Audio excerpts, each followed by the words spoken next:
fitness accounts. And Whoopi Goldberg is a great-grandmother again. The 70-year-old star announced on The View that her grandson welcomed a baby girl named Lotus Dean. Whoopi said she prefers her great-grandkids call her Whoopi, keeping the family fun and unconventional. Get BIN News Now on demand 24/7 on the iHeartRadio app. Yo, turn it up.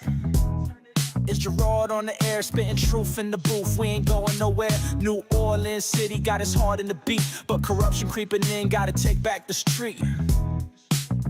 But corruption creeping in, gotta take back the street. From the French Quarter vibes to the Ninth Ward grind, he's the voice of the people, yo, he's one of a kind. Talking about the struggle, the hustle, the pain, but with each word he drops, he's bringing power to the game. Gerod on the radio, calling out the lies, bringing light to the dark, keeping hope in our eyes. He's the voice of the people, making changes unfold. In the city of NOLA, we're reclaiming our soul.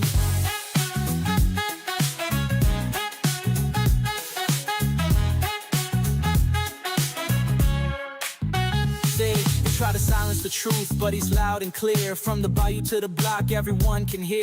Got the people united, it's a movement, no doubt. With his mic in hand, he's breaking all the clout. City eat the official scheming, yeah, they playing it slick. But Gerod's on the line and he's ready to kick. For the schools and the streets, he's fighting the fight. With a heart full of passion, he's igniting the night.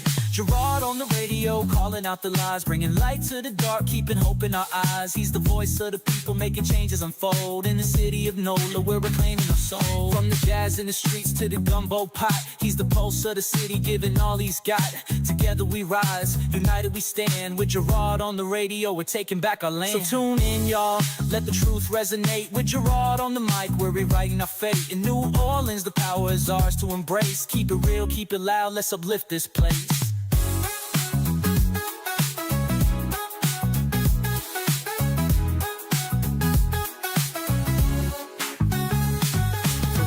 In the streets to the gumbo pot, he's the pulse of the city, giving all he's got.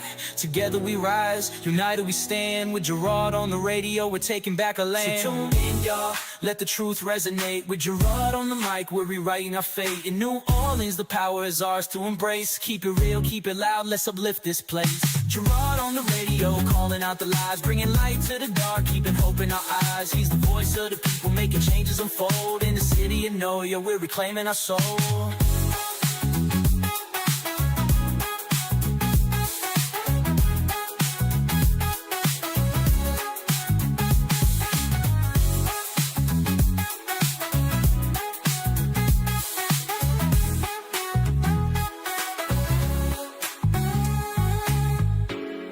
Yeah, tuning out, let the truth resonate. With Gerod on the mic, we're rewriting our fate. In New Orleans, the power is ours to embrace. Keep it real, keep it loud, let's uplift this place. Gerod on the radio, calling out the lies, bringing light to the dark, keeping hope in our eyes. He's the voice of the people, making changes unfold. In the city of NOLA, we're reclaiming our soul.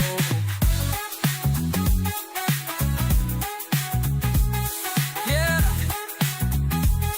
let the truth resonate. With Gerod on the mic, we're rewriting our fate. In New Orleans, the power is ours to embrace. Keep it real, keep it loud, let's uplift this place.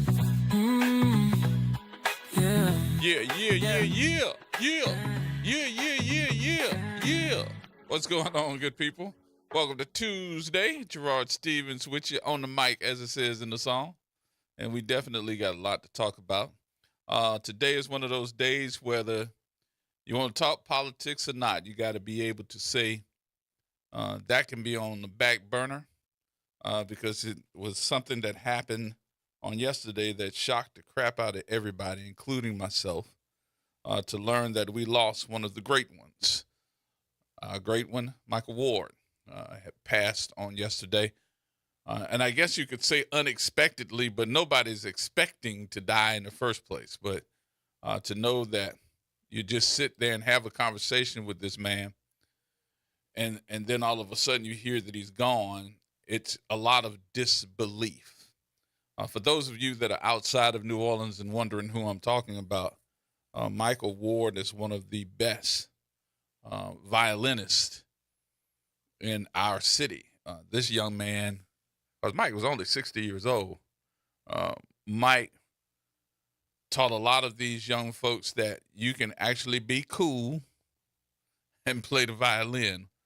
Mike played the jazz violin and was one of the best musicians that you could possibly think of in our direct area. When I heard it, I was like, nah, you got to be kidding. But I also work with Mike because Mike was also a deputy at the Orleans Parish Sheriff's Office. So, of course, the first person I'm going to call after I hear that is the sheriff. And when she picked up the phone when I called her, she's like, hey, G, did you hear about Mike? I'm like, oh, my God, it is true? She said, yeah. Yep.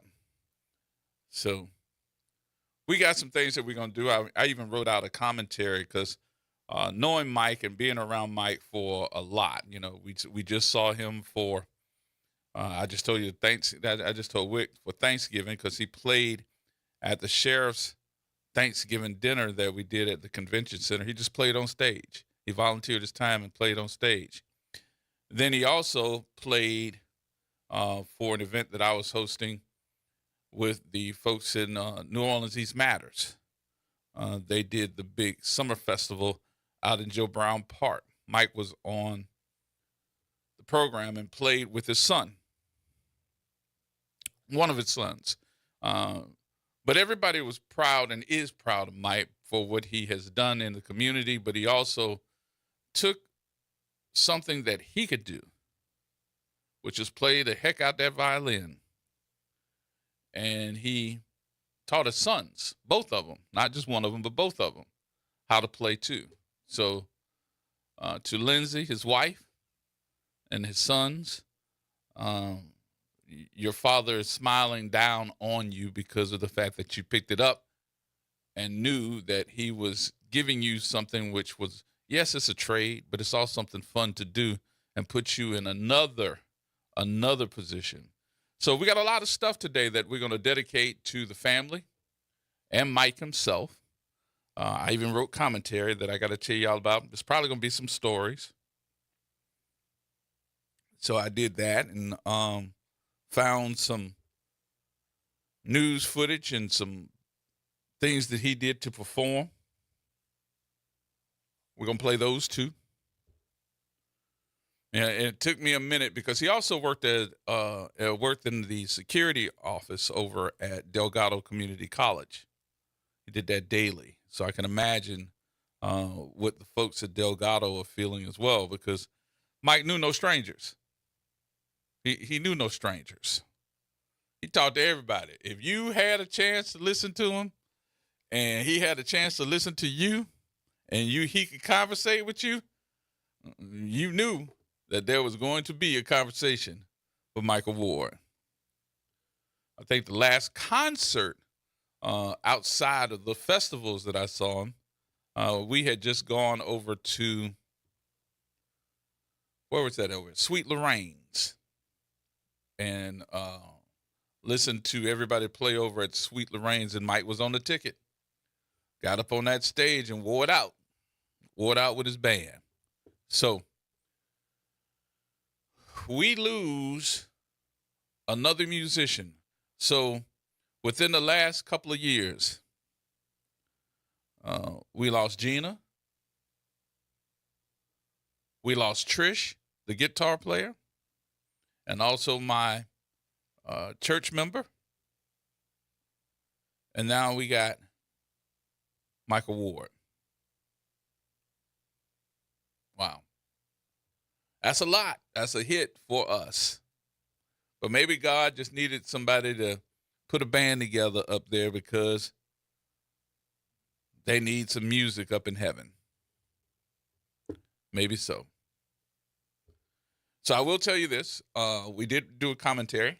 I wrote it out, and I'm going to do it later on during this program about Mike, his sons and Lindsay, his wife,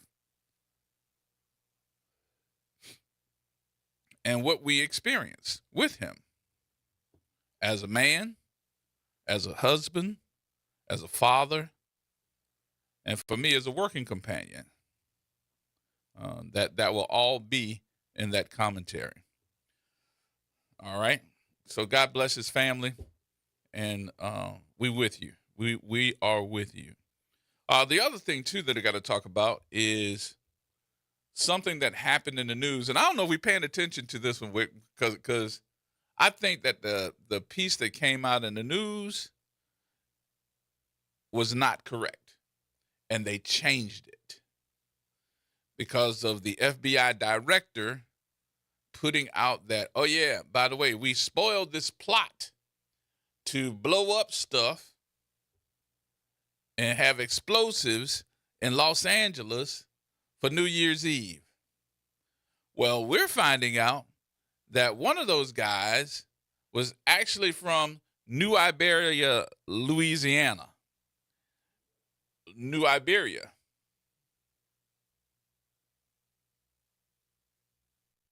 First the song, you said Iberia. Well, he was trying to bury somebody. See? New Iberia. See, you know what? I don't have anything to say you for the rest of the day. What? Wait a minute. What you said? Say it again. You don't have nothing else to say for the rest of the week. You only here tomorrow. You don't have nothing else to say. I'm going to hit that nerve. I know. I'm going to hit that nerve. That mic will spread wide open before it's all over. There you go right there. No. Don't say nothing. The dentist hit the nerve yesterday. Yes, indeed. So he said something else, ladies and gentlemen. I knew he couldn't. Not even a no, minute. but really, as we were talking before the show started,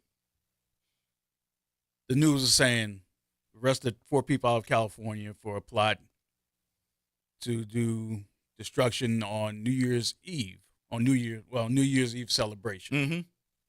And it said New Orleans was not on that map. I know. They lied. It changed. I don't know if they. We can use the lied and put that on the side. Why you gotta lie, Craig? Why you gotta lie? But the information since that time has changed, and it's all over the news now. Mm-hmm. Local news. And did you see that guy? Yeah, he looked a little disturbed. Yeah. So I bet his name was Billy Bob.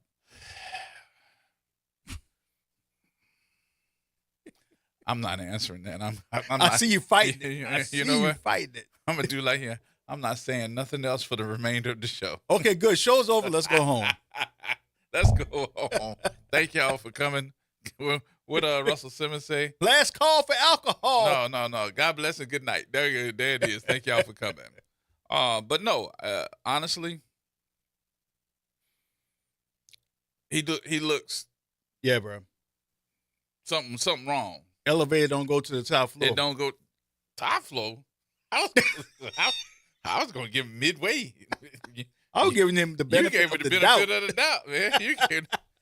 But I was thinking to myself when I saw it, and they started showing the photos of them being out in the desert, testing the chemicals and all of that stuff. I said they were gonna be out there. They should have let them go out there and just blow themselves up, because that's what they were gonna do. That's exactly what they were gonna do. They were gonna blow themselves up. Wow. But to hear Kash Patel, Oh, if he would have blew himself up, there would have been a mess. no, wouldn't have been nothing left. It'd been nothing You left. saw how big that dude was? Yeah, He probably would have absorbed a good bit of it. yeah. Kaboom. See, you're gonna get me in trouble. But I just thought to myself, we're in a and some people probably trying to forget. Y'all, we're in a crucial time right now because the anniversary of what happened last year's Not last year, this year. This year's anniversary is coming up in the next week or two.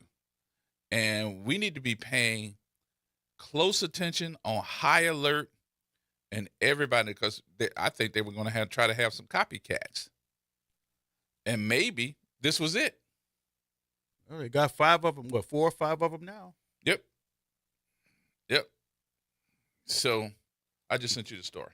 But you can't let your guards down. I was listening to this young lady that they did the news story on. She was like, they were asking her, "What you think about this? Are you scared?" Da, da, da, da, da, da. She's like, "You know what? It's too much stuff out here. So for celebrations like that going on, I just stay at home." That would be me. Yeah, the little chick, the little black chick. Yeah. Yeah. I was out, and I don't even know if I told you this, but last year I told you I was out, right? Did I tell you where I was? No, you didn't tell me where you were. I was with the sheriff. We were out at the foot of the bridge for the fireworks. Mm-hmm. We were at the bridge when the fireworks went off at 12 o'clock. Me, her, and the executive protection. And we started getting the calls. And I was like, wait a minute. What didn't happen? I was like 2, 3 o'clock when we started getting the calls. Mm-hmm. So I immediately started calling folks and saying, do we know that's going on right now? They were like, yeah, pretty much. Because they had detectives, because the sheriff's department has a unit of sheriff deputies that work the French Quarter. And they work through the French Quarter Management Association. And one of our detectives, OPSO, was out there when that happened. I mean, he was there on the street when the guy hit the crane with the truck and the other police officers, NOPD, walked up on him. We had a detective that was walking up on him too. Got no credit. And look, this ain't about credit. It really is not. But to not even recognize the law enforcement agencies, not just one, that was there. We didn't even get invited to go to the Superdome when those guys were holding up the pictures and stuff for the Super Bowl. Yeah. Nope. Wow. But I felt bad for him because he didn't get recognized, but we recognized him. We gave him a great big old plaque showing his bravery and all of that. But it was just the disrespect that came from the city, the city council, as well as the governor. That all they wanted to do was respect the state troopers, which did a good job, and NOPD, who did a good job. It's funny when it comes to recognition of stuff like that. It's always about state troopers and NOPD, and they overlook the sheriff's department. But when something bad happens, the sheriff's department, blah, blah, blah. First thing that was on there. Now, I tell you who else was there, who got no recognition whatsoever, and you probably heard him on this program, was the coroner's office. Oh, yeah. Now, what the folks really need to understand is that all those, God forgive me for making it sound this way, but it's the truth. All those bodies that were laid out in the middle of the street, that were dead, those 14 people, if it wasn't for Dr. McKenna and his pathologist, we wouldn't have had, remember, because they postponed the Sugar Bowl for a whole day? Yeah. That was because they had to clean up that crime scene. And it was the coroner's office, Dr. McKenna, and his pathologist that did all that work for 36 hours. They were out there with no breaks, making sure that they took all the photos, making sure they understood what happened, examining those bodies, cause of death, doing all of that. They did all of that on the street, on Bourbon Street. And it wasn't for them, we wouldn't have had no daggone Sugar Bowl, Super Bowl, no bowl.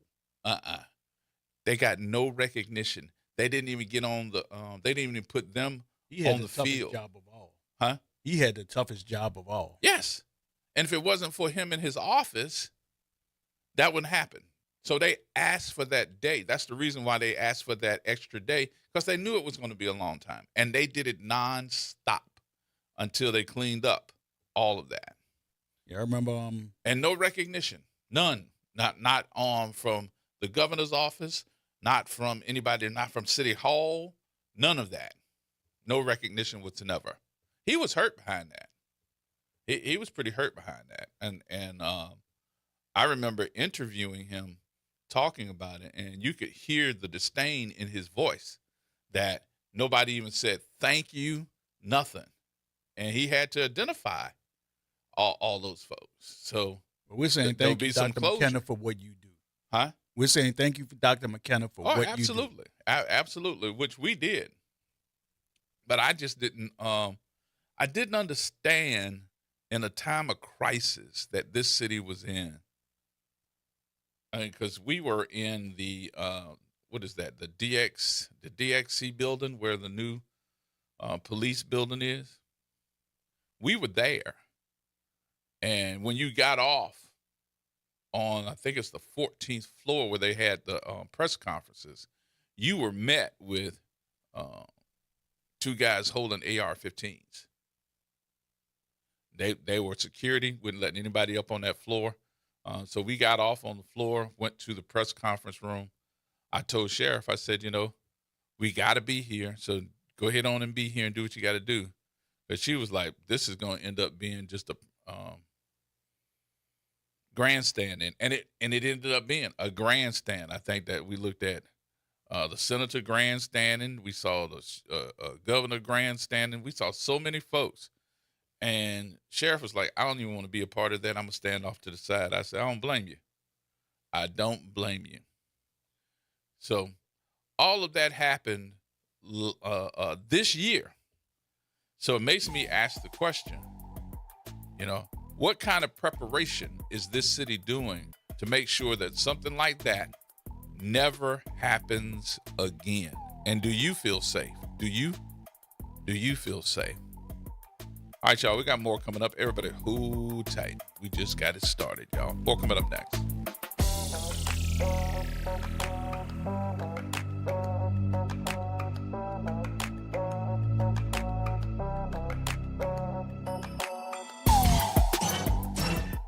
Hey, this is D. Riley from the 90s Hits R&B Jams. Make sure you listen to WBOK 1230 AM every Saturday night from 7 until 9 p.m. I'll be giving you the best R&B jams from the 90s. That's right, all your favorites and more. With me, D. Riley, your host of the 90s Hits, right here on WBOK 1230 AM, or listen online at WBOK1230.com. WBOK, the station you listen to longer. The New Orleans Jazz and Heritage Foundation is the nonprofit organization that owns the New Orleans Jazz and Heritage Festival presented by Shell. With the funds generated from Jazz Fest, the foundation invests in Louisiana companies through economic development, cultural enrichment, and free educational programs. To learn more about what the New Orleans Jazz and Heritage Foundation does, please visit www.jazzandheritage.org. Are you passionate about community safety and police accountability? Tune in to The Monitor's Mic, where we talk about oversight, policing, and you. Hosted by the Office of Independent Police Monitor, we're here to shine a light on policing issues that matter, from real-time policing updates to in-depth interviews. Get the facts and stay informed. We're breaking down complex issues, highlighting community voices, and holding people behind the badge accountable. Join us for an informative hour every Friday at noon on WBOK. Your city, your police, your show. The Monitor's Mic. You've got responsibilities, but that doesn't mean your dreams are on hold. At Southern University at New Orleans, our evening and weekend college is designed with your life in mind. Finish your degree, start a new one, on your time, your degree, your schedule, no excuses, just opportunity. Visit suno.edu and make your next move today. Meet Leanna, a part-time chef and full-time mom. In the past, Leanna didn't have health insurance because she didn't think she could afford it. What she didn't realize is she qualified for Medicaid. She loves the coverage and peace of mind that comes with high-quality care. The kind of care you get with Healthy Blue. This is Medicaid, and it's for more people than you think. Maybe even you. To see if you qualify, go to myhealthybluela.com. This is The Law in Your Legacy. I'm attorney Pete Hamilton. I'm attorney Ryan Hamilton. Comparing the cost of will, successions, and trusts. A will might only be a few $100s, but your family could end up paying more in legal fees. Trust costs more upfront, but saves time, stress, and potentially thousands. Think of it as paying a little now to avoid a big bill later. Smart planning means big savings for your family. This is not legal advice. That's just a tip brought to you by Liberty Bank and Trust. For more information, go to libertybank.net or contact us at 504-915-5016. Hey, what's up, good people? This is Gerard Stevens wishing you and yours the best of the holiday season. Be safe and, of course, keep it locked here. Making a difference in the community. WBOK 1230 AM. Here we go. The reality check on WBOK 1230 AM. Attack planned for New Year's Eve, and one of the suspects is a Louisiana man. WGNO's Ashley Hamilton is in the French Quarter with this story. Ashley. Good evening, Susie. News of the alleged plot comes ahead of the one-year anniversary of the New Year's attack on Bourbon Street. It's now left some worried about holiday safety. The FBI has arrested a suspect in New Iberia for allegedly planning an attack on New Year's Eve. Agents say the suspect is connected to 4 others accused of organizing coordinating bombing attacks in 5 locations across California. Investigators did not release any details on the alleged plan in Louisiana. Members of this anti-government group traveled out to the desert to test their explosive devices. They had precursor chemicals there, and they were going to create these bombs. The FBI says the group is known as the Turtle Island Liberation Front and are pro-Palestinian and anti-law enforcement. All 5 suspects have been charged with conspiracy and possession of unregistered destructive devices. One California resident visiting New Orleans says the news makes him uneasy. It breaks my heart that somebody wanted to go, that somebody did that, but also at the same time, we're in a place right now where the things of this world are taking advantage of ourselves. The plot comes just weeks before the one-year anniversary of the Bourbon Street terror attack that killed 14 people. One local resident says the tragedy still affects her today. I honestly don't go out for New Year's over here because it's always something for New Year's. So my best thing is I just stay inside for New Year's, honestly.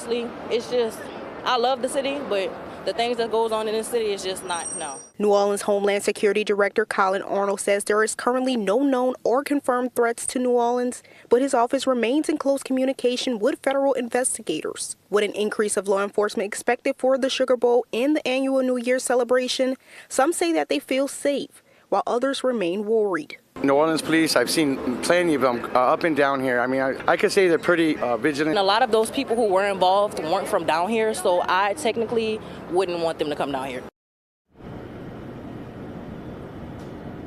We have reached out to NOPD about their safety plans ahead of New Year's Eve, but have not heard back. All right, there you have it. That comes from WGNO. We appreciate them for letting us use their audio here. So,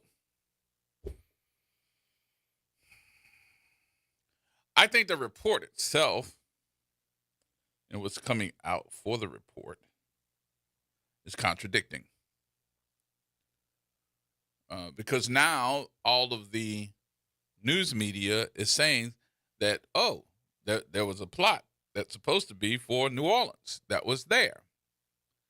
But we're also hearing Colin Arnold saying, oh, yeah, nothing was supposed to happen with New Orleans. We don't know. Wait a minute. Hold up. Dude was from New Iberia,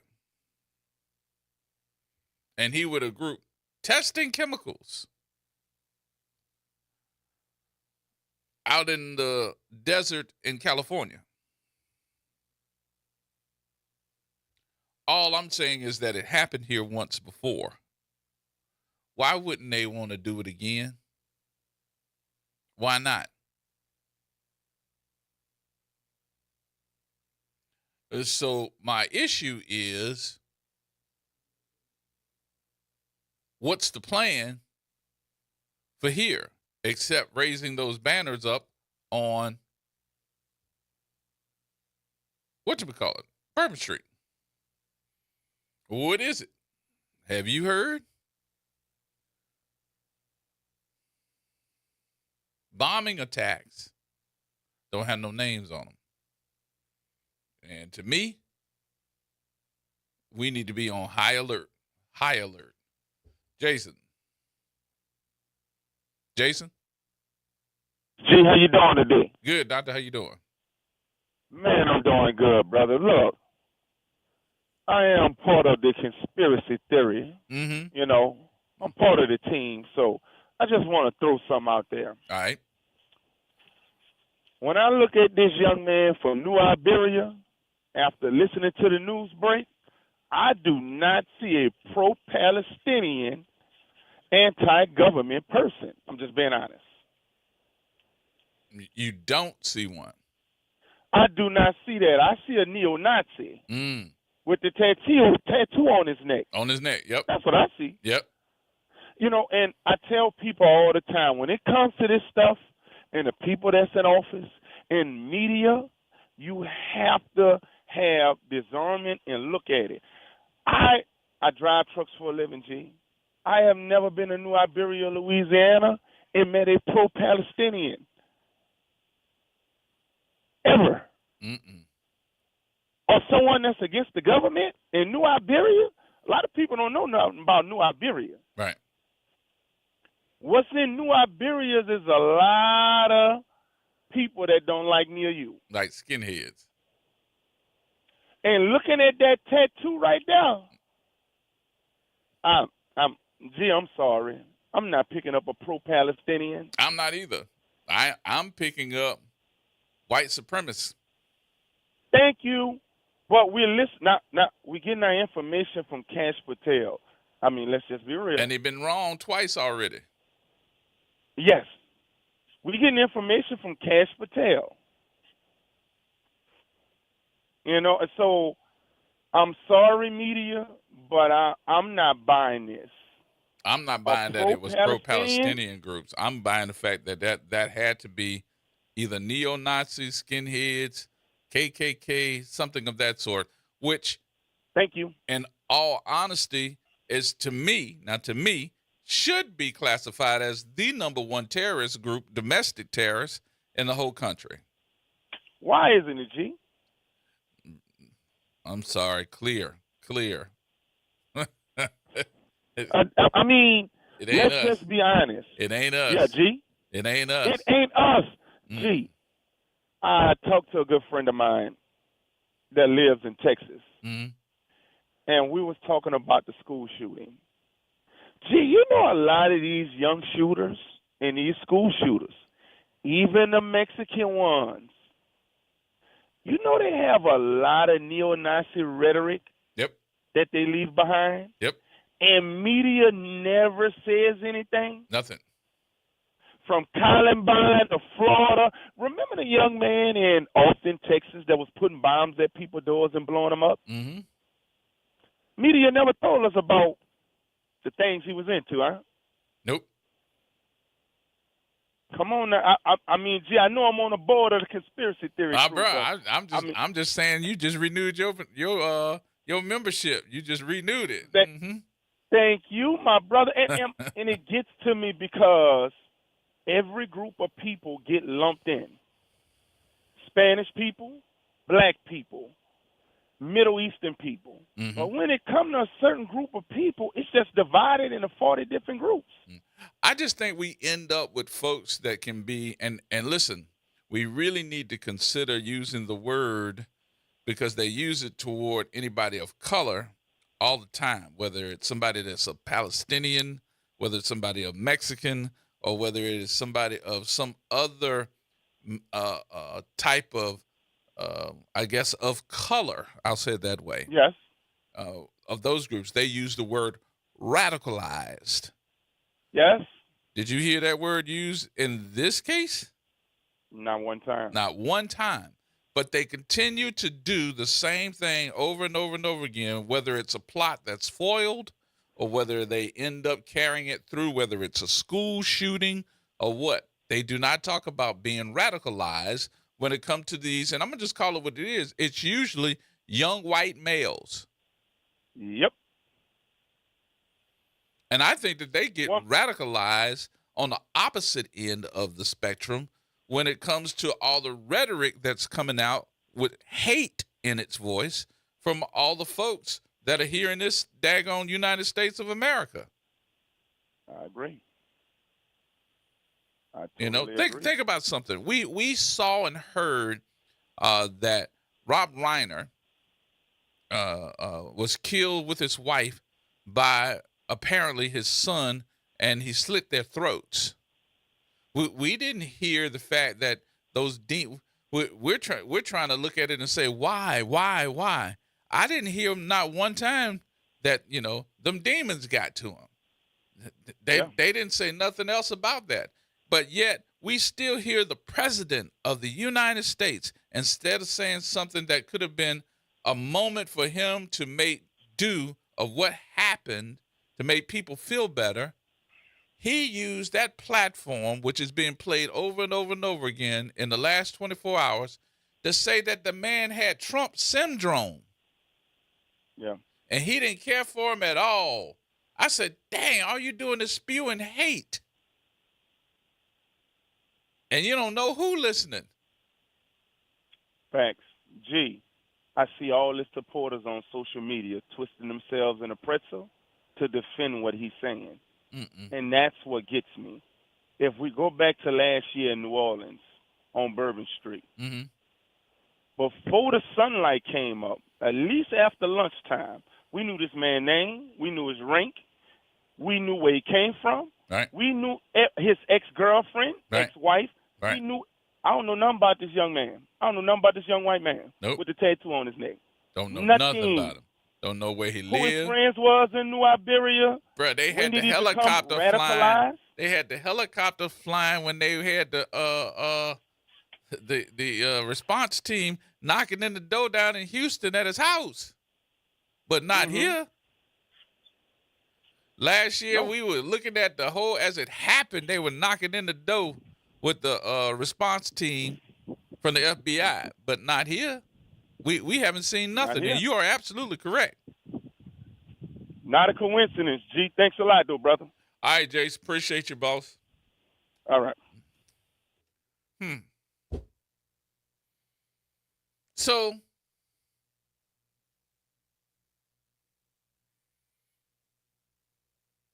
I don't know. This city has so much stuff going on. And now they're trying to tell me for I guess for business purposes, that ICE is going to take a break for the next week or two. What? That's for business purposes, y'all. That ICE is going to take a break.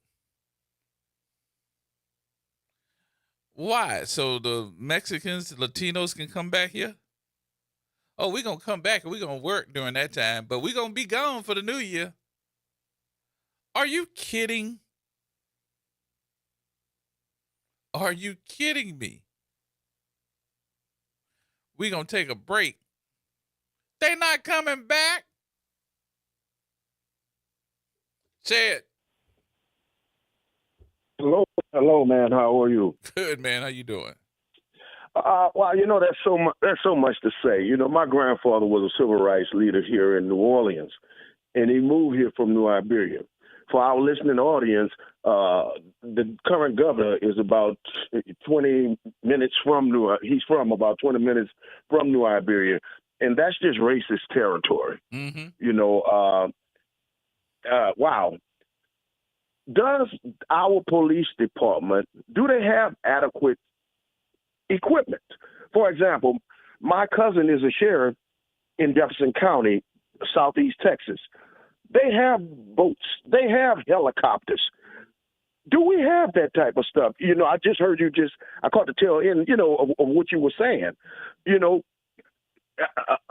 Wow. Jefferson Parish so does. much. I mean, we got boats. But Jefferson Parish got a helicopter.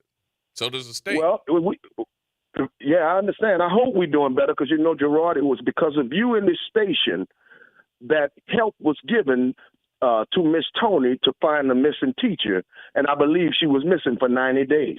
Mm-hmm. But if it wasn't for you, your show in this station, perhaps Carolyn Monet's remains wouldn't have never been found. The loss of Michael Ward. Michael Ward also worked with us in the film industry because he was a law enforcement officer. Michael Ward, and I tell you, we go back to Vincent's. I used to love to hear him play Earth, Wind, and Fire music.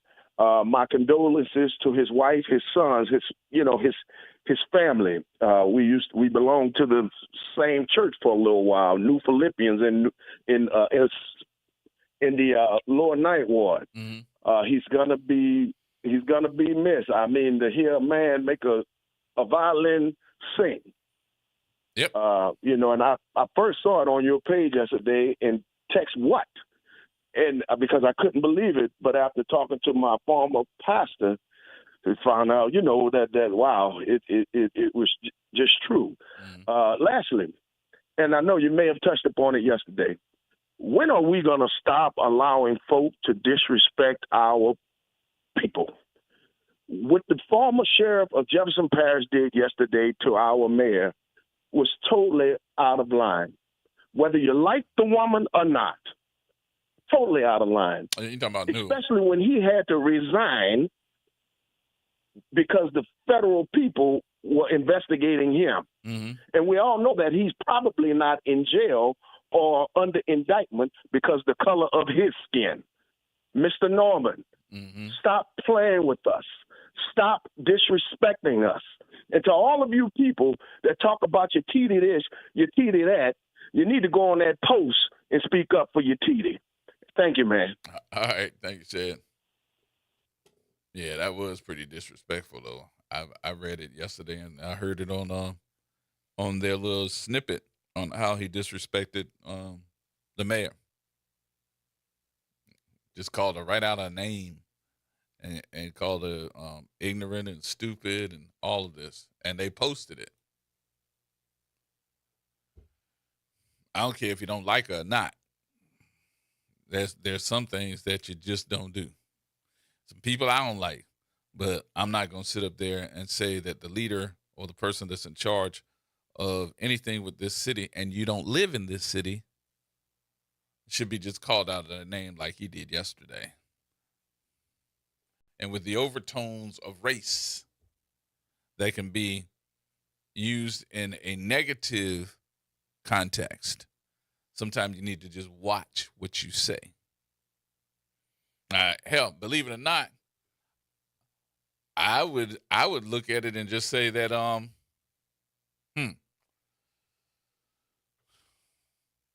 John Kennedy made sense yesterday. The state senator, he made sense yesterday. Everybody's looking at me like, what did you just say? Yeah. State Senator John Kennedy made sense yesterday. Y'all heard his you heard his what did he say yesterday? He was talking about Trump saying what he did about Rob Reiner and his wife, and said, my mom and my dad taught me that if you don't have anything good to say about somebody, especially in a time of crisis like we have right now with them being killed, my dad taught me you don't say anything. And he said, I would have preferred that President Trump didn't say anything. I was like, what? Did that come from Billy Bob? Trump is going to come for him. Huh? Trump is going to come for him. I doubt it. If you've noticed, he's never went for him at all. And he's disagreed with him a couple of times, but he's never gone for him. Not one time. All right, we got to take a break here. We'll come back. I'll do my commentary about Michael Ward next. Everybody hold tight.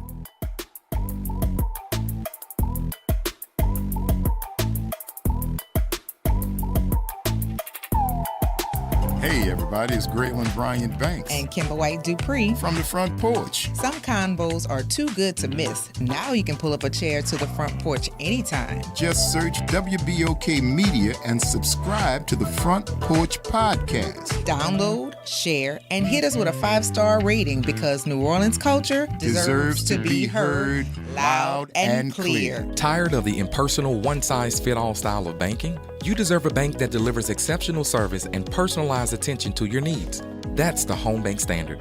Since 1908, Home Bank has been a trusted financial partner for businesses and families because we go the extra mile to help you reach your goals. See for yourself why Home Bank is good for business, good for life. Stop by any New Orleans area location or find out more at home24bank.com.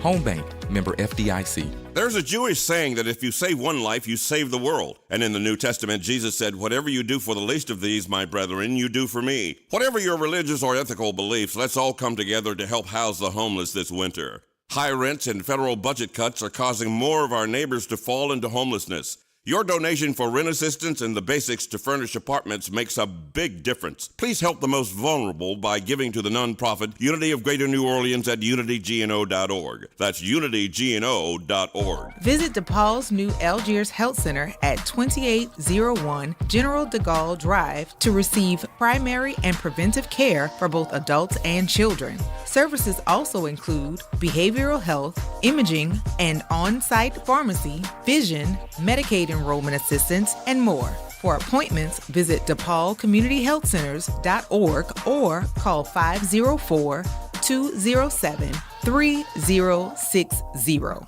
LifeCare provides valuable whole life insurance to cover final expenses such as medical bills, burial costs, and unpaid debt. A final expense insurance policy is fast, easy, affordable life insurance that's available to anyone between the ages of 50 and 80. No medical exams, no lengthy questionnaires, and no waiting period. The application process is quick and easy. You can even apply without having to undergo a medical examination. Just answer a few questions and we'll do the rest. With the average funeral cost skyrocketing to $11,000 and Social Security only paying $255, you need simple, affordable peace of mind for you and your whole family. Don't leave behind unpaid expenses that, if left unattended, will burden your family tremendously. Benefits include a guaranteed premium that will never increase, a guaranteed cash value, and a guaranteed death benefit that can never decrease. To find out how you can get final expense insurance with a guaranteed lifetime rate lock, call LifeCare at 800-571-9955. That's 800-571-9955. 800-571-9955. This is Charla from the WBOK sales team, wishing you and yours a very happy holiday season. I'm Wendell Pierce. Thanks for making WBOK your station.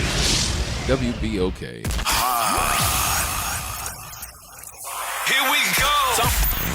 The reality check on WBOK 1230 AM. All right, folks, welcome back. Welcome back. Gerard Stevens with you. For those of you that have not heard, we lost one of our very own overnight, yesterday evening, rather. Michael Ward passed yesterday. A good friend of this radio station, a good friend to many folks, and a lot of us are still in disbelief. I know I am. Mike, one of the best musicians, violinists that you could possibly think of, went all over the world. And I know that his wife, Lindsay, is still in disbelief, probably shocked, along with his boys. Please reach out and hug her. And the boys, wrap your arms around them too. Because if nothing else, we knew that Mike was a family man first. So I put together this little commentary because even on my Facebook page, we had just worked with Mike for Thanksgiving.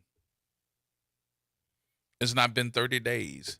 Mike shows up at the New Orleans Convention Center on Thanksgiving Day, brings his equipment, his violin, and plays with the Orleans Parish Sheriff's Band every year. And he did it this past year.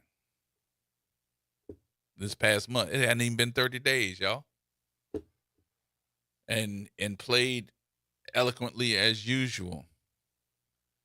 But that day was special for me because as I was hosting, and again, I have to let everybody know this ain't about me. As I was hosting, though, Mike was coming off stage after he did his set, and he said, listen, me and my son, we're getting ready to do this big thing, man. I'd love for you to come and host it for us. I said, Mike, all you got to do is tell me where to be and what time, and I'll be there. I do that for you. I'm going to call you, bro. I'm going to call you. That's the last words that I heard from him. In life, we learn to enjoy the successes, sulk during some of the failures, but none of us can get through the shock of losing someone who was a part of your life. Our friend Michael Ward is another part of that shock. See, Michael could and would talk with anyone. He never let his stardom take control of who he was as a man. Michael Ward, he was also a motorcycle cop for the Orleans Parish Sheriff's Office. And several years ago, I took it upon myself, along with our manager at that time for the radio station, Cheryl Charles, to give our Tuskegee Airmen, who live right here in New Orleans, Mr. Calvin Moret, we gave him his flowers while he was here and treated him like the hero he was. He was a Tuskegee Airman. This was the year that Red Tails, the movie, came out in New Orleans, and New Orleans showed up to celebrate Mr. Moret and his family for a night at the movies. Behind the scenes where all the hoopla came together is where I had to thank Michael Ward.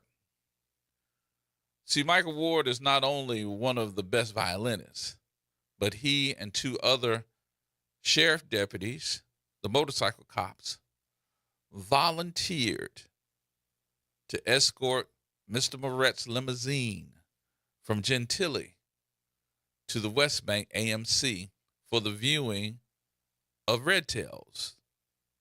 Red Tails, again, for those who did not know, was the story of the Tuskegee Airmen. After reaching the AMC destination, Mike and his other sheriff deputies escorting the limo parked their bikes, got off of their bikes, and stood at attention and saluted Mr. Moret and thanked him for his service.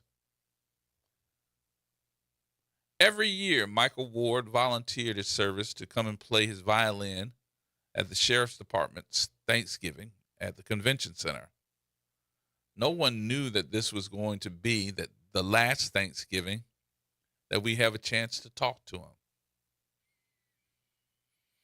I asked him to take photos with my family as well, and he did. I posted them. It's there now. It was enough of a shock to hear a couple of years ago that we lost songstress Gina Brown. Then earlier this year, we lost musician Trish. Everybody knew Trish because he was one of the best guitarists. And they say it happens in threes. Well, if this is the third, I'd rather not know that it happens in threes. Because now we're with our friend Michael Ward, who passed on yesterday. All, though, were unexpected. To Lindsay and your sons, know your father and your husband loved you and wanted nothing but the best for you. To see both of his sons take on mastering the violin, and to see Mike's face as his sons were on stage following his footsteps, that was priceless. That was priceless. This community has to celebrate the life of Michael Ward. Knowing what he wanted for his sons and his loving wife, we have to show our support. They're going to need it now more than ever before. So I want to make sure I don't drag this out, but I just want to end this by saying, may God be with Mike, and may God be with his family. because they're going to need it now more than ever. And we should encourage, let me say that again, we should encourage his sons to stay on the right track. May God bless this family, and may we all remember who this man was, a proud father and a proud husband. Michael Ward is 60 years old. And I leave it at that. We lost a good friend. We lost a good friend.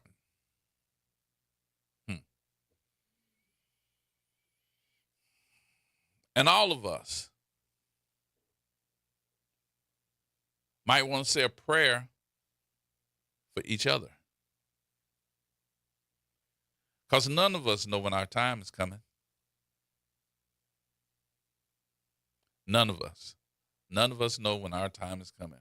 I could be talking to you today and somebody might call y'all tomorrow and say that Gerod gone. God knows I don't want to be in that position, but I'm just saying this is something that has to be considered. We don't know. We have no clue. All right, we'll take some more calls next hour. If you want to call in and show your love for Mike and his family. We'll hear from Mike next hour, too, because we got some stuff that we want to play. Some of the things that he did, I don't even know if people know about the school down in San Antonio. I think it was San Antonio, where he went. The television station followed him. And as he talked to these kids, and you could see one of the young men and said, I have never seen anyone play violin like this. And it inspired him. It inspired him. So we'll do that next hour as well. Michael Ward left us on yesterday. We'll give you all the details, too, when they have the details, because I'm hoping that New Orleans will show up and show out for this family, because we need to. We definitely need to. All right. You want to do news? News is coming up. We'll take some of your telephone calls, 504-582-9422. More coming up after the news, y'all.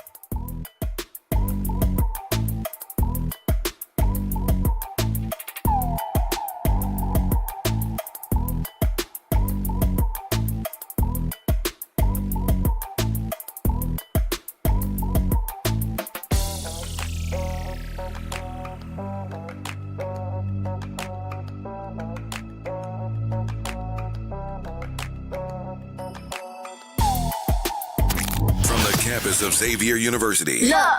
WBOK Go and Equity Media Station. I'm Misty Jordan with BIN News Now. President Trump is doubling down on his comments, blaming the deaths of Hollywood director Rob Reiner and his wife Michelle on, quote, Trump derangement syndrome. I think he hurt himself in career-wise. So I was not a fan of Rob Reiner at all in any way, shape, or form. I thought he was very bad for our country. Trump said Reiner was, quote, known to have driven people crazy by his raging obsession of President Donald J. Trump. Police in Miami are investigating after a woman was found dead inside of a freezer at a Dollar Tree store. An employee made the discovery Sunday. The victim is a 32-year-old physician and mother of two. It's believed she walked into the freezer Saturday before the store closed. And Merriam-Webster is selecting slop as its 2025 Word of the Year. Get BIN News now on demand 24/7 on the iHeartRadio app. Here we go. The reality check on WBOK 1230 AM. All right, folks, welcome back. Welcome back. Yes, there is other news that I have to talk about here for the last hour.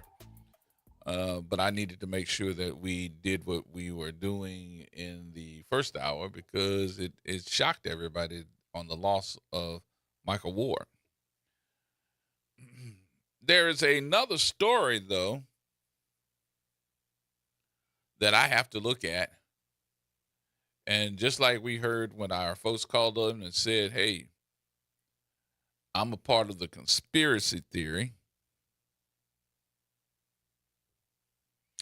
Me too. Me too. Being a part of the conspiracy theory club makes me wonder, when did all this come about? Because I hadn't heard anything about it. Did you all hear anything about this? Well, what you talking about, Gerard? Why don't you just go ahead on and tell us? Okay. They want to close down the Leah Chase School? What? Or they don't have enough kids. But wait a minute.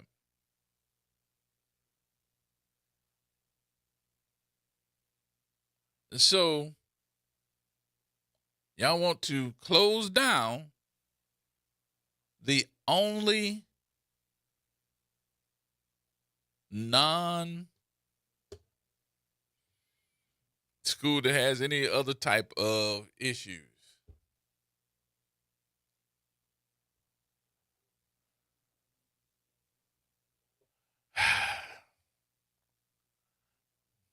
And they say it has a D rating. What?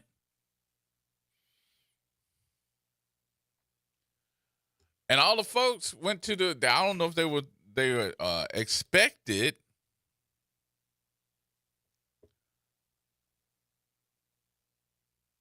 all these folks to show up. How come? Now I'm going to ask the question. And I need somebody to answer this. Because we need to break out the policies on how these schools are run. Right? Charter schools that we know that have had D and F ratings for years. Keep going. Keep going. Year after year after year. Second of all, you're telling me that this school, this building, holds 700 kids. It can hold 700 kids. But what you have is actually 350. Well, doesn't that even make it better? Because we need to have more space for the kids. It's 50%, right? And it's the only non-charter school. Now, the part that really gets to me about this, and I don't even know if we're paying attention. So the average for a new school starting, because it's only been open for 1 year, but the average for all the other schools that open, before you can look at it and say, oh, it's not working. It's not working. Dr. Avis Williams started more so that school before she got put on the boat to leave out of town. And we give charter schools an average of 3 years, correct? To prove themselves, to say that they're okay, they're not okay, that they don't have the facilities, or they're not going to be able to do what they said they're going to be able to do. But I'm listening to these parents that showed up last night to go against what the board is saying about Leah Chase School. Well, what y'all didn't expect was the Chase family to also stand up and show up and let y'all know about their mama, their grandmama. Y'all better not shut down Leah Chase School, because they pissed to the highest of pistivity. IT. He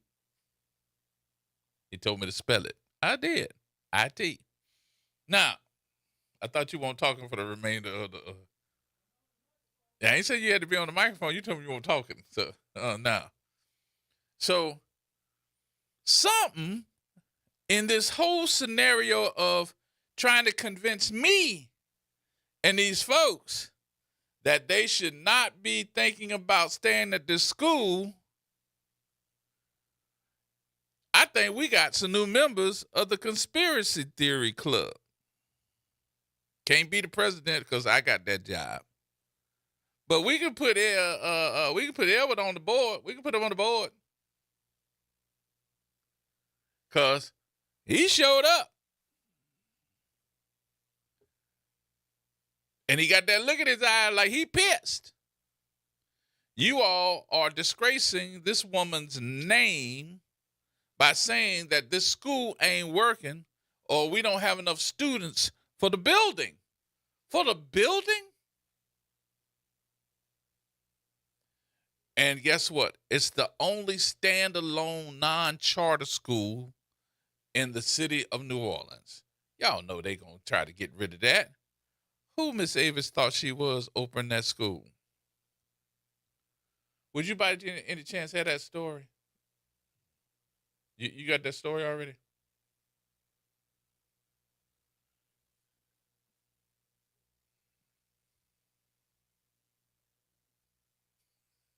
Johnson says her daughter has been thriving at the Leah Chase School. She's had a great experience here. She raves about her teachers. Like, her grades are just immensely better here. That's why she showed up to the school Wednesday night along with dozens of other parents. This week, school board members will decide whether the school should stay open. It's the only public school in New Orleans that's not part of a charter system. Now, just a year after opening, school board member Carlos Zervigon says enrollment has been low. The building can hold like 700 kids, and we have about 350, something like that. Because of that, he says the school isn't getting enough funding. The school also got a D rating from the state. Zervigon held the meeting Wednesday night to hear from parents, and it got tense. Parents praised the school and questioned why the board had voted unanimously to open the school last August without knowing they'd be able to permanently fund it. I would say that criticism is totally fair, that we did not have a plan when we opened the school. At one of the tables, family members of the school's namesake, Leah Chase, watched the meeting.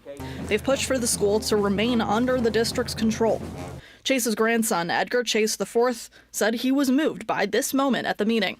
Raise your hand if you are a parent and your child is doing well at this school. That means everybody in this room realizes the importance of education, one, but understands that their children are advancing in education.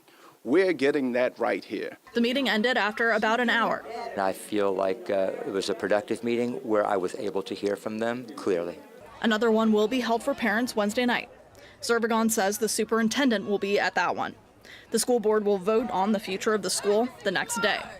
Rachel Handley, WWL Louisiana. And not everyone in Leah Chase's family is in favor of keeping the school under district control. Her grandson, Travis Chase, sent a letter to the Orleans Parish School Board arguing a charter system which should take over and improve the school, but the school should keep the Leah Chase name. It was signed by himself and two other relatives. Now, the next meeting for parents starts Wednesday night, 6 o'clock. That is happening at the school. The school board meeting is Thursday at 5:30. All right, there you have it. That comes from Channel 4. Now, let's talk about what was said. Y'all opened up a school and Zaragon is saying that they did not have a plan? What? You're trying to tell me that y'all opened up a school and there was no plan.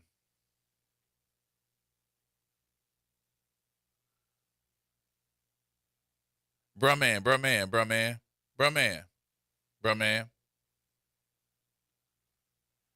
from the fifth floor. The fifth floor. You can't open a school if you don't have a plan. Somebody got to prove it.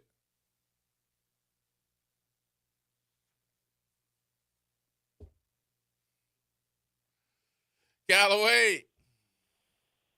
What's going on, Brother Gerard? How you doing today, sir? I don't know. I'm in disbelief today. I'm just sitting back and listening to some of these stories and going like, what?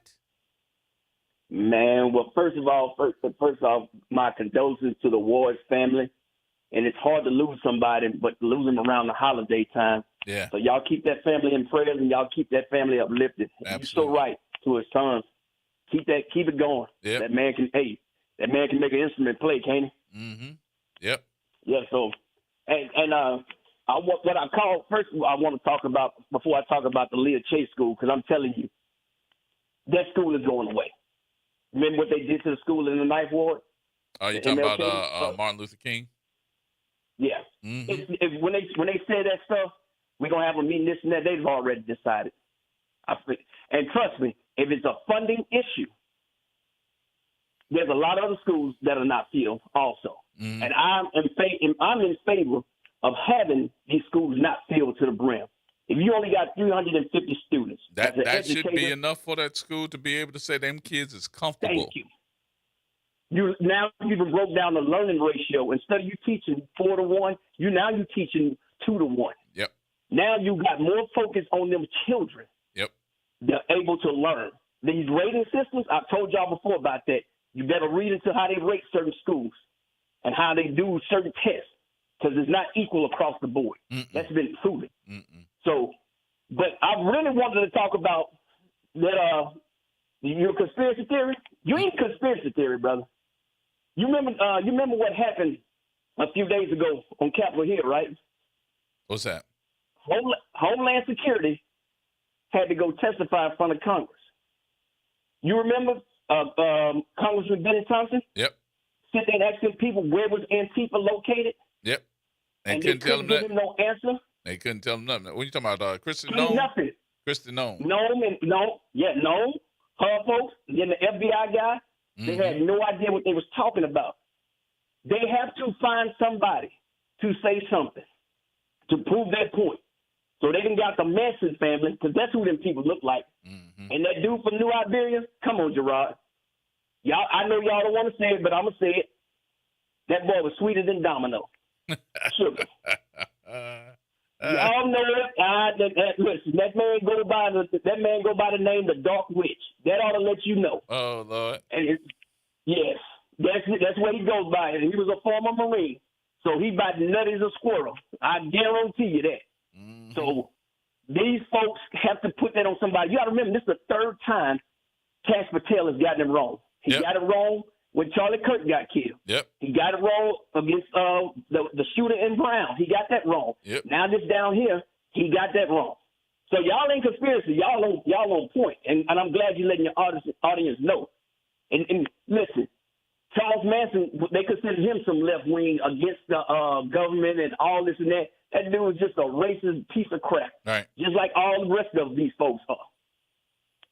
I just don't understand why we're not putting the names of these organizations for what they are. These are racist, white supremacist groups, and they're not calling them that or letting everybody know that they are enemy number one to America. Remember when the FBI, I think it was under the Obama, going into Trump, and they said the number one enemy to a domestic terrorist threat is white men? White supremacist groups. Yep. Yes, those. Listen, all they do is try to say left and right. Left and right don't bother me at all, because I know you want to destroy a black person like myself or anybody that don't agree with your ideology. You don't hear anything about, what was it, just in Little Rock, them the Blood Tribe. a neo-Nazi group, jumped out of the back of the U-Hauls, going through black neighborhoods. Right. They've been doing this stuff for the last 3 or 4 years, but you all won't want to push this stuff on Antifa. I'm like, if you know what Antifa means, that means anti-fascism. I hope everybody in America is anti-fascism, against fascism. If you're not, something wrong with you. And they can come try to knock on my door all they want to, because I know. But I'm glad you called the story out about that dude from New Iberia. If you look at him real good, I guarantee you it's a bunch of hey girl, hey going on up in that group. Now you have a good day, Gerard. Galloway up out of here. I hate Galloway. Yes, indeed. Galloway said a bunch of hey girl, hey. Oh boy. I don't know. Galloway will be like, somebody need to see him too. Mm-hmm. Hey girl, hey. Oh Lord. There's something wrong, Galloway. I don't know if that's basically it or not, but there's something going on. There's something wrong. I think it's a mental issue. I think it's mental. I think it's mental. But the mental issue to me has been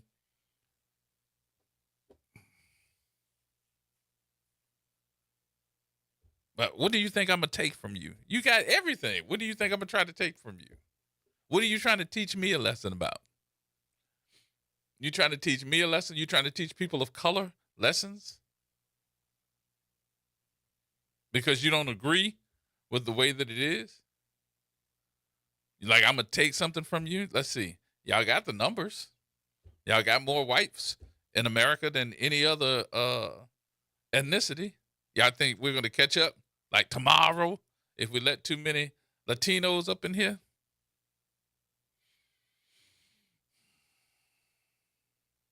I don't know. I just think we're living in some strange times. And all of us need to be looking out for one another. And if you're not looking out for one another, look out for yourself and your family. And the reason why is because we're living in some strange times and people just don't give a damn these days. They do not.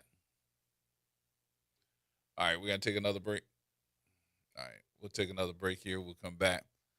We got some more news for you. Something else we need to talk about in just a few minutes. Everybody hold tight. More coming up next.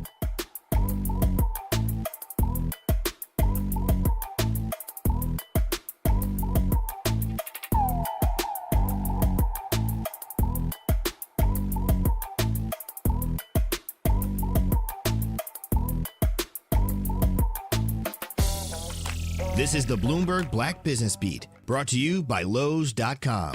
Emmanuel Acho keeps reinventing himself. He's one of the most visible NFL analysts today and shot to fame with his show Uncomfortable Conversations. But Acho's latest iterations would not have been possible without leaving the NFL, a decision that started with him being super honest with himself. I looked myself in the eyes in the league and I said, okay, Acho, you're not going to be a Pro Bowler. You're not going to be a Hall of Famer. You're not going to be an All-Pro. You've played 4 years in the NFL, vested pension annuity. Leave while you still have your health. That's Acho speaking on a recent episode of The Deal. That's an unbelievably tough choice made easier by a text message from 2016 that Acho keeps on his phone. It's a text from the Buffalo Bills. And the Buffalo Bills were like, hey, Emmanuel, we want to bring you in for a workout. Send us your social security number and your license. I never responded. Why did I save that text message? Because I wanted to remind myself I walked away from the NFL. The NFL didn't walk away from me. Acho's latest project is a late-night sports show on YouTube. I'm Bloomberg's Justin Milliner on the Black Business Beat. Getting more as a MyLowe's Pro Rewards member is easier than ever with the Lowe's app. Download it today and earn 500 points the first time you log in. Plus, your digital wallet helps you scan, save, earn, and access what you need to manage it all in one place. Download the Lowe's app and take advantage of your Pro benefits today. Lowe's, we help, you save. Valid 12/1/25 through 1/7/26. Offer valid for first login per organization only. Loyalty program subject to terms and conditions. Additional restrictions apply. Visit Lowe's.com/terms for more details. Subject to change. Working as a dedicated Fidelity advisor, I always ask, what's important to you? I'll look at those priorities and goals alongside your full financial picture to build a comprehensive plan designed to help grow and protect your wealth.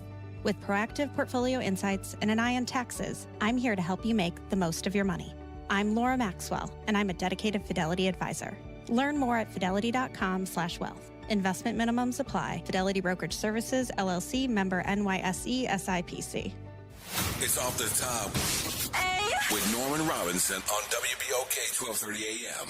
In recent days, a growing number of people in the New Orleans area have expressed deep concern over the presence of ICE and Border Patrol agents executing immigration raids while wearing face masks and concealing their identities. This is not just unusual, it is unsettling and for many downright frightening. Mayor-elect Helena Moreno and New Orleans Police Chief Ann Kirkpatrick echoed these public concerns, calling attention to what they describe as a troubling pattern of conduct by the U.S. Customs and Border Protection Agency in other American cities. They worry that the practice of covering faces and wearing unmarked uniforms during raids raises serious safety and constitutional issues. And they're right. We live in a state where residents are legally allowed to carry concealed firearms without a permit. So, just imagine the potential confusion and danger when a masked, unidentified person approaches a citizen, grabs them, or attempts to detain them without any visible indication of legal authority. That's right. In a moment of misunderstanding or fear, tragedy can happen before anyone can realize what's taking place. No, this is not about whether immigration laws should be enforced. It's about how they are enforced and whether the people in the New Orleans area can trust that the individuals confronting them are legitimate officers operating within legal boundaries and respecting everyone's rights. Mayor-elect Moreno has pledged to use every tool at her disposal to protect residents, including connecting people with attorneys offering free legal advice. This is an important step, but it is also a quick reminder of just how quickly community trust can erode when the lines between law enforcement and intimidation become blurred. Law enforcement agencies must conduct themselves in ways that build confidence, not fear. Identification is not optional. Accountability is not optional. Masked enforcement surely sends a message, but it's not the message a democracy ought to send. This is Norman Robinson, Off the Top. Tired of the impersonal, one-size-fit-all style of banking? You deserve a bank that delivers exceptional service and personalized attention to your needs. That's the Home Bank Standard. Since 1908, Home Bank has been a trusted financial partner for businesses and families because we go the extra mile to help you reach your goals. See for yourself why Home Bank is good for business, good for life. Stop by any New Orleans area location or find out more at home24bank.com. Home Bank, member FDIC. Meet Leanna, a part-time chef and full-time mom. In the past, Leanna didn't have health insurance because she didn't think she could afford it. What she didn't realize is she qualified for Medicaid. She loves the coverage and peace of mind that comes with high-quality care. The kind of care you get with Healthy Blue. This is Medicaid, and it's for more people than you think. Maybe even you. To see if you qualify, go to myhealthybluela.com. Hey, this is Norman Sanders with WBOK, letting you know to have a happy holiday. Making a difference in the community. WBOK 1230 AM. Here we go. The reality check on WBOK 1230 AM. All right, folks, right back at you. Right back at you. I don't know how y'all feel about this phone, but let me open up the telephone lines because I think I did a poor job of that today. 504-582-9422. 504-582-9422 is the number. And it's something foul about this story, about this school. I think, number one, I had to consider the fact that those folks that showed up at the meeting with the school board member, they're all saying that their kids are academically doing better. That they went from F's and D's to maybe C's and B's. So they're doing better. One thing you got to consider about a child, a young person, a young adult, whoever, if they're not comfortable in the skin they in the setting that they in, and they're not doing well, maybe their surroundings has something to do with it. But when your mother or your father notice a difference in your academic potential, that's important that we use that word, your academic potential, you might not be doing your very best right now, but your mom and your daddy can tell when you're getting comfortable and working toward or striving toward doing better. And that's what I heard in this news story. Second part of this, how do we say that we want to close a school down when you don't give it any opportunity to do better? If y'all remember, the average time for a school to do better is 3 years. The average time that you all have given this school is not even a year yet. So why are we talking about shutting this school down and we haven't given it a fair shot? Maybe there needs to be some corrections. Maybe there needs to be some promotion of the school. I mean, honestly, and I'm hoping you all hear what I'm saying. This has nothing to do with the academics of the school, but it does, because I see Mr. McNeely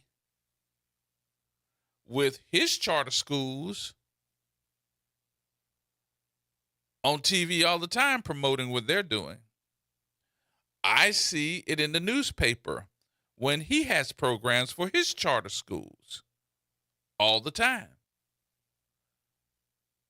We haven't seen anything for Leah Chase's school. I can't blame it on the Chase family. And the reason I can is because they don't have control of the academics of the class or the school.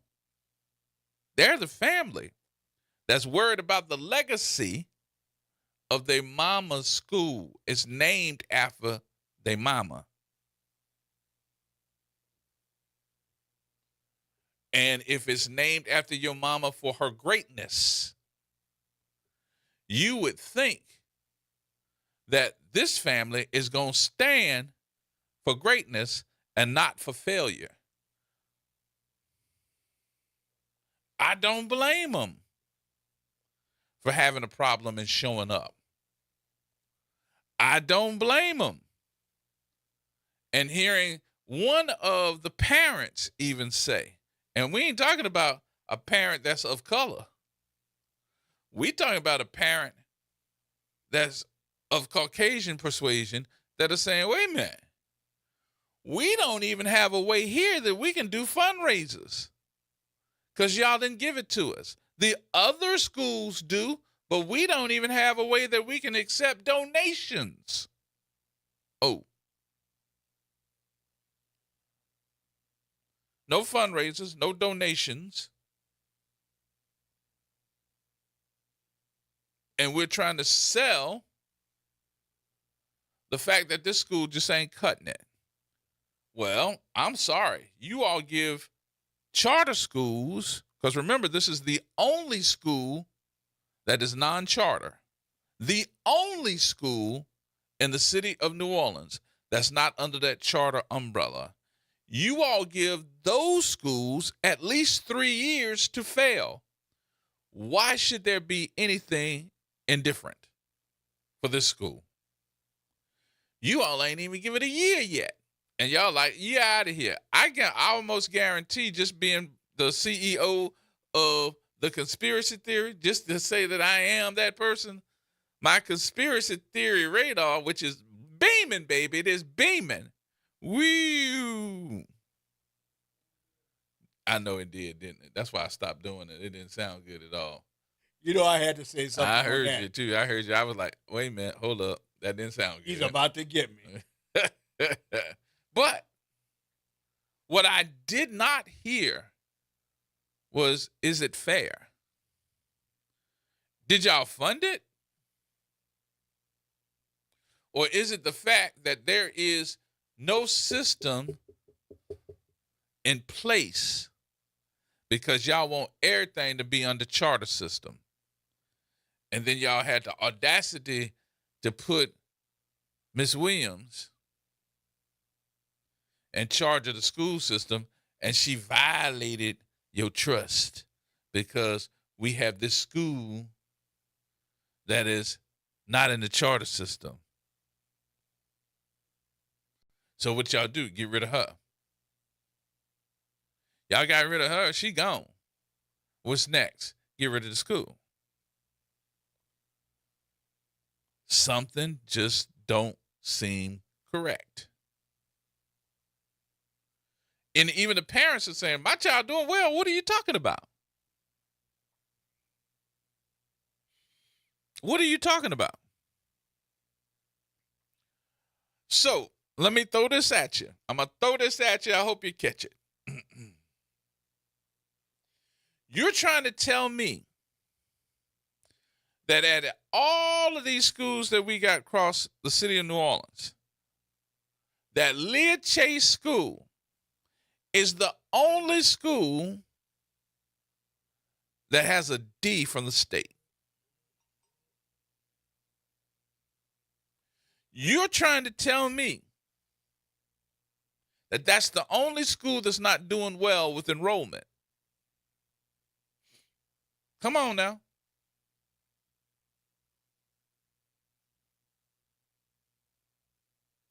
You're trying to tell me that this is a school that has half of the numbers than the 700 in that class.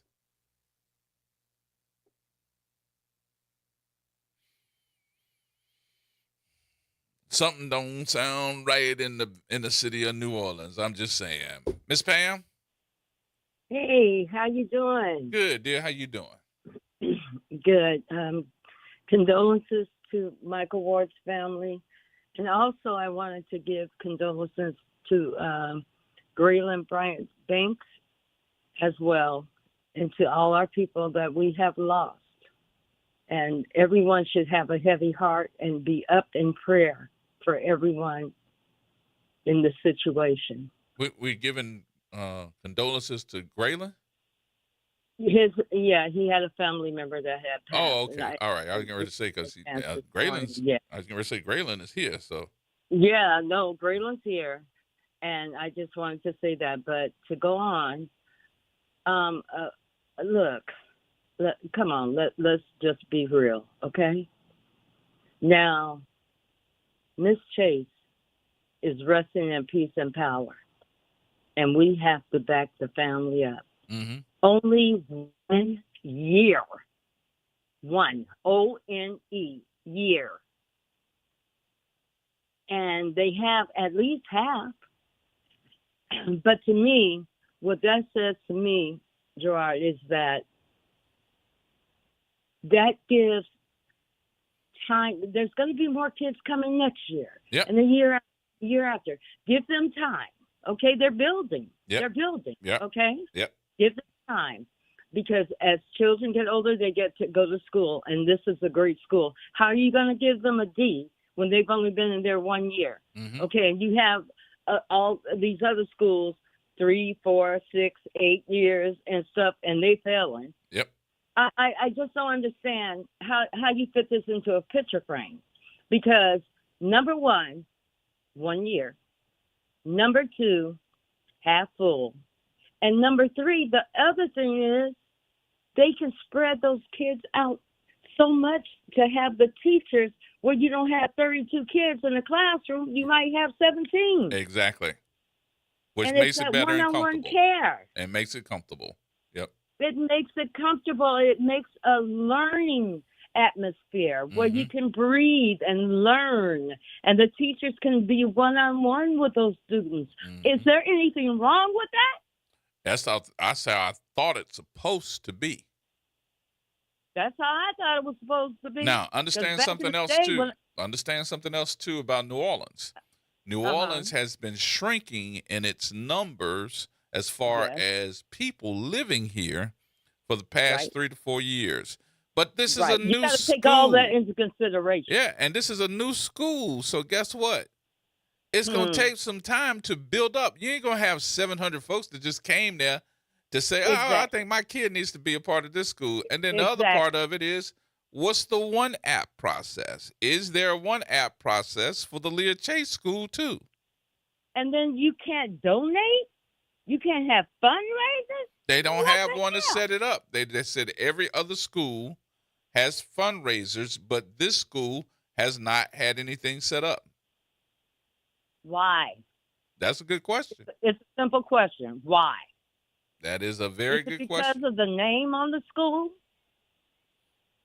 Was the school doing that bad? I don't think it's the name on the school, though. You know what I think it is? I think it's because it's not under that charter system. It's a non-charter school. It's a first and only school that is direct run, that is not a charter school. And I think that they either want to shut it down because of that, or they want to put it under the charter system. Why? Why can't it be where it's at and we build on it? Because they won't It control. was just last year when it opened. They won't control. Ooh, bruh, Ooh. My mother always told me, don't bite your tongue. And I just bit it. I had to bite it. Because what I really wanted to say, I cannot say. I understand. But you already know where I'm coming from. This is a bunch of bull hawking. And these kids and their parents in that news story is saying, wait a minute, what are y'all talking about? We got a failing school. My kids' grades are daggone very good. What are you talking about? See, and they're going up. So, ooh, okay, Pam, calm down. All right, I'm good. But I thought that's how it's supposed to work. You got a number of kids that go there the first year, right? And then as they see how the school is, next thing you know, they move more kids in there for the next year. Right, and that's what I feel. So let's get the funding. Keep going. It's going to keep going because the more kids you get in there, okay. I'm on the PO level. But let me tell you something. This is all a setup. It's all a setup. That's the way I feel. It's a setup against our children. I don't care what color they are. Against our children and their education. Now, you have something that's going on that's good, you should back them. Now, what we going to do to back? What we going to do to back them? Well, they have a meeting on Wednesday night, and I think that everybody and their mom should show up. Mr. Wednesday night, where? What's his name? What Zeragon, whatever his last name is. I know he's probably going to conduct it, but I think that they should know that this is a school that should not be shut down. I'm also reaching out for Mr. Chase to see that if he can come on and have some conversation because Wednesday is just right around the corner. Night. But listen, where's it going to be at and what time? That's what I think it's going to be at the school. I think it will be there, but I'll find out. I'll find out to make sure that folks and throw can it get out there. there so we can hear it. Yes, ma'am. Because of the fact that we need to know, and anyone can come because all my kids are grown, but I'm going to back my kids. I'm going to back every child I can back. Yeah. Yep. So please put that information out for us. Okie dokie. Thank you, Gerard. Thank you, Miss Pam. All right, baby. Bye-bye. Bye-bye. Michonne. Hey, What's going on with you? How you doing? Nothing much. That was my question. Is it a one app? How do the children get accepted into the schools? Because they're the only non-charter, do they have their own application process? Don't know yet. That's what we got to ask. We got to ask that. These are new stories. So this is a story that I'm like, wait a minute. How do you say because you got 1 year? If it is for the one app, but if it is for the one app, how are they under enrolled? Right. That don't make sense. It's supposed to be quote unquote a lottery. So I give you, I give you, I give you, I give you, I give you. So how is it under enrolled? I'm confused. Good questions. But also, there's a person whose name has been resurfacing since this school has come into play. Who's that? So I think they have something to do with what's going on, the closing, because they don't want this school to do good, because if this non-charter school do good, then we're going to want another one, then we're going to another one, and then it's going to do away with charters eventually, which it should. And that was, to me, that's the objective of opening a non-rand charter, in my opinion. Would that be Sure Jacobs? Yeah, exactly. Mm-hmm. She's surfacing again. Don't want this school to Everybody show up. scared to go up, Don't want this school to show up the charter schools. correct. The non-charter school. Right. You don't want this school, the non-charter school, to show up the charter schools. Correct. I didn't understand what you said. Correct. Yeah. So we'll see. I'm trying to find Mr. Chase. Maybe I need to go over to Chapel 4 and see if he's there tomorrow. Because I do think that somebody got to say something or say something from the Chase family and give them the microphone to let them be heard.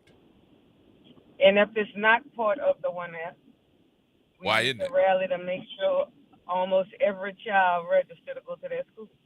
Yeah. It's not hard. They'll go. It's enough. It's not hard enough. at all. And it's enough of those kids that aren't there that, they should be able to get in. So what grades do they have? Because you know how the schools start with certain grades, like K through 3rd or whatever, and then they add a grade a year. What grades do they have? I think right now they're up to the 5th or 6th grade. I got to find out. Don't quote me on that. I got to find out. But I do think with it being a new school, that no matter what grades they're in, it's being treated unfairly because all these other schools get 3 years at least before they get a daggone grade level. I totally agree. Totally agree. And lastly, the ones that are come even more so, especially if they have bus transportation, and I think they do. I think I've seen buses for that school. The one app separate kids. So I could have 8 children with the different levels, and they should be able to go to the same school. The ones, that are in the same bracket of the school, and they separate the children. They separate them. Yeah. So you have a lot of people that I'm sure would take advantage of it, especially if they have buses. And remember something about the buses for this system. For all the charter schools, it's a contract. So is this the same? Right. But we have to look at schools like Hines and the different Hines locations in the Lake Forest Charter. They only have like 1 or 2 buses. They have central spots. They don't bring you like the other schools in a couple of blocks of your house or what have you. You have to have a parent waiting in that central spot. They only have like 3 or 4 spots for drop off and pick up. So yeah, we'll find out. We'll find out all the information so we can put it out here. So we're gonna try our best anyway. All right, have a good one. You too, my dear. Thanks for the call. Bye-bye. All right, more coming up, y'all. Everybody hold tight.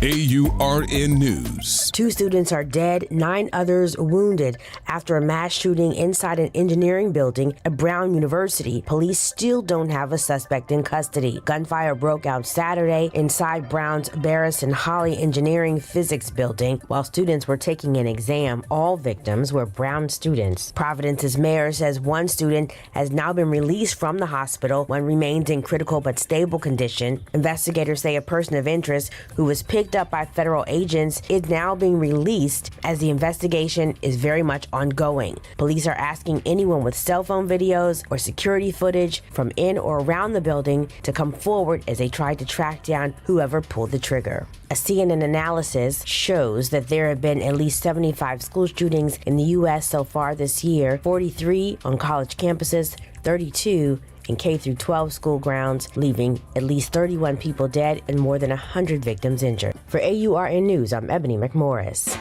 Hey everybody, it's Graylin Bryant Banks. And Kimber White Dupree. From the front porch, y'all. You know how we do. Every Monday is Movie Monday. And Tuesday is Trivia Tuesday. And y'all know we have nothing but bad cheering coming through here on Wednesday. But stick with us. On Thursday, we travel. That's right. And Friday's Free Your Mind Friday, so get your brass up. Something on your mind? Want to get it off your chest? Holla at your people. WBOK 1230 AM, the station you listen to. All day long.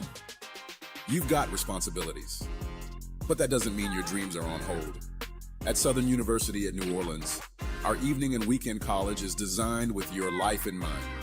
Finish your degree, start a new one, on your time, your degree, your schedule. No excuses, just opportunity. Visit suno.edu and make your next move today. Ever notice that everyone always wants more of a good thing? More rewards, more savings, more special offers? Well, when you become a new member of the Fuel Rewards program at Shell, that's exactly what you get, more. Join today to save 10 cents per gallon on your first fill, 20 cents on the second, and 30 cents on the third. Then enjoy everyday savings afterwards. Want more? Then head to Shell where members get more.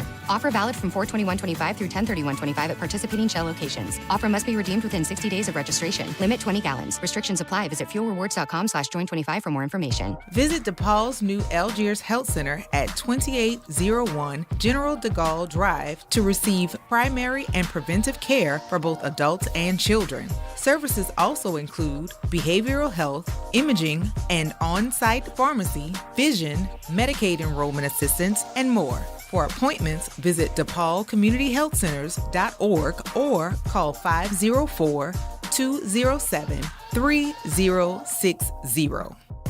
Let's take a moment to celebrate great things happening inside our schools. NOLA Public Schools achieved a B District Performance Letter Grade. Orleans now exceeds its pre-COVID district performance for all students by more than 8 points. For the second year in a row, Black students from New Orleans outperformed the state average in all peer districts. For all other subgroups, economic disadvantaged students, multilingual learners, and students with disabilities, we also saw growth. Let's keep up the amazing work.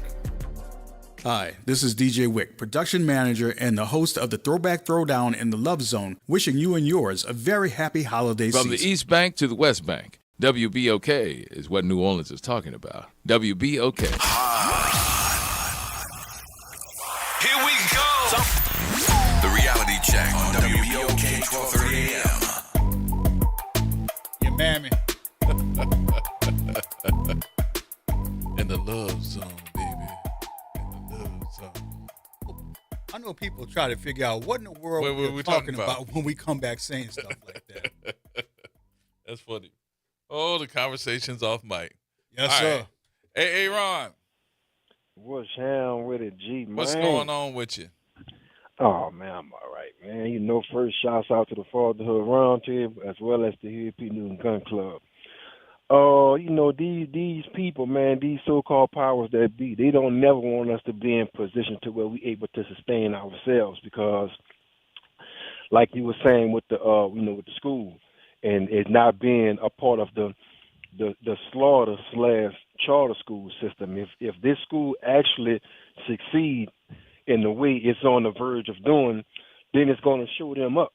And it's going to all them lies they were saying about this ain't no experiment and this charter/slaughter school system is working.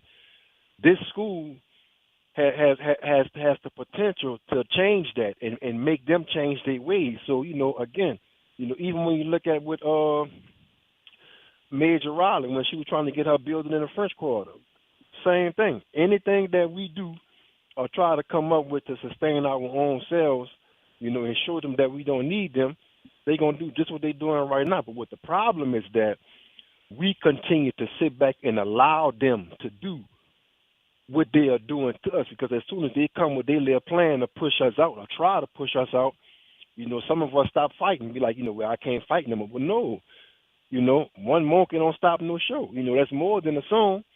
We gotta, continue on doing the necessary things that we need to do to make sure that we reap our, righteous benefits. Mm. We can't afford to get tired, And when I sit back and look at the brother Willie Sanders, this brother gave his whole life, and then when it was time for the people to come and assist him, the brother out there by himself. Yep. And then when our forefathers and foremothers when they pass on, then the whole world want to come and then give them their flowers. No, we gotta do that while they still here. Yep. So I mean, some of that is to be expected, but at the same time too, we gotta do better as a community and stop, allowing all these distractions, to stop our momentum, man. Because everything is not the so-called powers that be problem. A lot of problems we create on our own, and we allow them things to continue to perpetuate. But the more we lay down, the more they're gonna continue to walk over us. Yeah, I'm just glad that the folks at the Lear Chase School, which was Lafayette Academy. I'm glad that the folks are standing up and saying, "Hey, wait a minute, my child is doing good. What are you talking about? We got a D. My child is doing very well. Our classes are doing well. The grade levels for the children are going up. But I just think that this is a bunch of malarkey. I'll just say malarkey.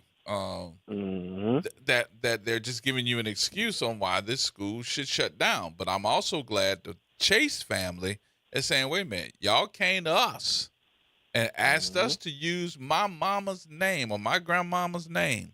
I'd be damned if y'all gonna drag it through the mud and shut it down. We are not a family of failure. We are a family of victory. And if you're gonna use my mama's name, you're gonna keep the school open.